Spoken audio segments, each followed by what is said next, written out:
காட்ட மாட்டான். அதுக்காக சொல்றாரு சிநேகிதனை விசுவாசிக்க வேண்டாம். அப்ப விசுவாசிக்கிறோம் சிநேகிதனை விசுவாசிக்காத சொல்றாரு. வழிகாட்டியை நம்ப வேண்டாம். பரலோகத்துக்கு யார் வழிகாட்டுவாங்க சொல்லுங்க? நீ பிழைத்து இருக்க யார் வழி காட்டுவாங்க? நீ சுகமா இருக்க வழி யார் காட்டுவாங்க? நீ ஆசீர்வாதம் இருக்க வழி காட்டுவாங்க.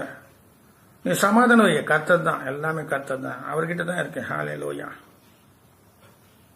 அவர் சொன்னார், என்ன சிநேகிக்கிறேன் நான் சிநேகிக்கிறேன்னு சொல்லிட்டு ஏற்கனவே நீதிமொழிகள் 8 இருக்கு. ஹல்லேலூயா.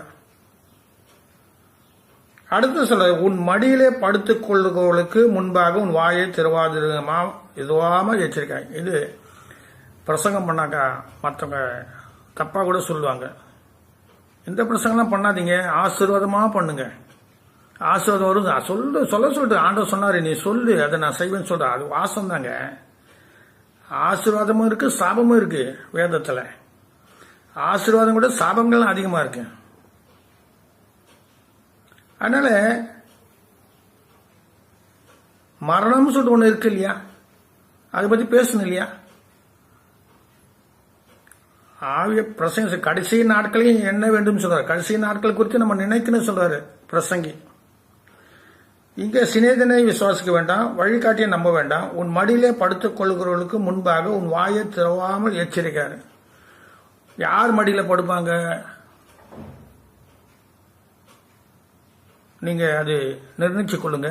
நான் சொன்னாக்கா நீங்க தப்பா எடுத்துவீங்க. மடியில படுக்கிறதுக்கு அதிகாரம் மனைவிக்கு தான் இருக்கு. அப்போ நான் என்ன சொல்லேன், முன்பாக உன் மடியிலே படுத்துக் கொள்வதற்கு முன்பாக உன் வாயை திறவாம எச்சரிக்காரு. இதை நான் நினைச்சு பார்க்கறேன். சிம்சோனுடைய காரியங்களை நினைச்சு பார்க்கறேன்.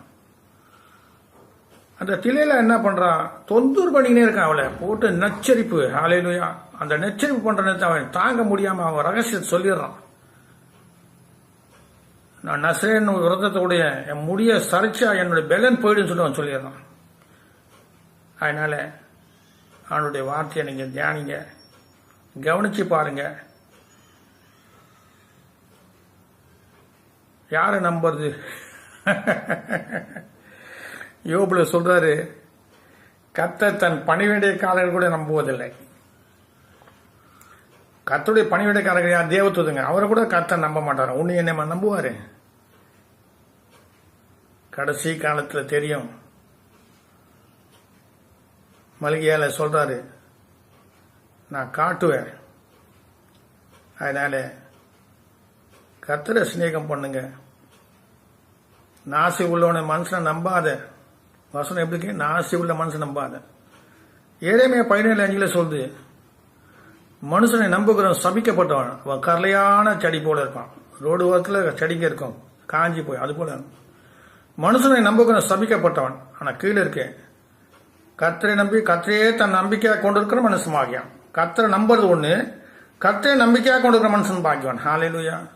அதனால கர்த்தரை நம்பிக்கொண்டே இருங்க, இடைவிடாம கர்த்தரை நம்புங்க. கர்த்தர் உங்க காரியங்களை வாய்க்க செய்வார். கடன் படாதீங்க, ஜாமீன் போடாதீங்க. வாய் வார்த்தை நீ சொல்லாதீங்க, நான் செய்வேன், நான் பார்த்துக்கன்னு சொல்லாதீங்க.